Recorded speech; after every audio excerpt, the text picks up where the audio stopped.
The rain drummed steadily against the windshield as General Patricia Washington pulled her civilian car to the side of Highway 95. She had been driving back from her daughter's college graduation ceremony, still wearing the simple blue dress she'd chosen to blend in with the other proud parents. After 30 years of military service, she cherished these rare moments when she could just be mom instead of the four-star general who commanded respect from thousands of soldiers. The flashing red and blue lights in her rearview mirror had appeared suddenly, though she was certain she hadn't been speeding. Patricia pulled over calmly, rolling down her window as two officers approached her vehicle. "License and registration," barked Officer Jake Morrison, his hand resting on his weapon. His partner, Officer Rick Santos, positioned himself on the passenger side, flashlight beam cutting through the evening darkness. "Good evening, officers.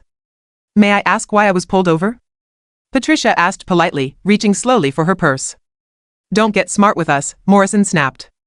"We got reports of a car matching this description involved in suspicious activity. Step out of the vehicle." Patricia frowned. Her pristine silver sedan was hardly suspicious, and she had been driving normally.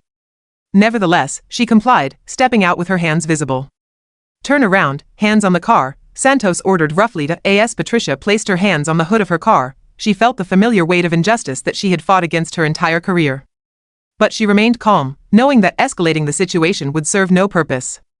"What suspicious activity are you referring to?" she asked as Morrison roughly searched her purse. "A car like yours was reported in a drug deal earlier," Morrison said, though he avoided eye contact. "License says Patricia Washington. You live around here?" "I'm visiting from out of state," Patricia replied evenly. Santos laughed mockingly. "Sure you are. Probably just passing through to cause trouble, right?" Morrison pulled out Patricia's military ID along with her driver's license. He glanced at it dismissively before doing a double take. His face went pale as he read it more carefully. "Rick," he called to his partner, his voice suddenly uncertain. "Look at this." Santos snatched the ID and his expression immediately changed from smugness to shock. The ID clearly identified Patricia Washington as a four-star general in the United States Army. This can't be real," Santos stammered. Patricia turned around slowly, her bearing shifting subtly but unmistakably into the authoritative posture that had commanded boardrooms and battlefields. "I assure you, officers, it is very real." Morrison's hands shook slightly as he handed back the ID. "Ma'am, we didn't know." "Didn't know what?" Patricia's voice carried the steel that had earned her every star on her collar. "That you should treat every citizen with respect? That profiling and harassment are not acceptable police practices? Or that your assumptions about who I am based on my appearance might be wrong?" Both officers now looked like schoolboys caught in serious mischief. Santos attempted to stammer an apology, but Patricia held up a hand. "What exactly was this suspicious activity you mentioned?" she asked. Morrison looked at his feet. There wasn't really a specific report, ma'am." You thought what, Officer Morrison?" Patricia stepped closer, and despite being shorter than both men, her presence seemed to tower over them. "You thought that a black woman driving a nice car through your jurisdiction was automatically suspicious?" The silence stretched uncomfortably as both officers realized the full weight of their situation.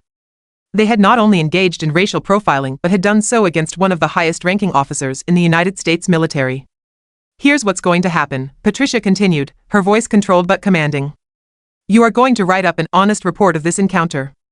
You are going to explain to your supervisors exactly why you pulled me over and exactly what suspicious activity you were investigating. And then you are going to think very carefully about whether law enforcement is truly the profession for you." "Yes, ma'am," both officers replied in unison, their earlier aggression completely deflated.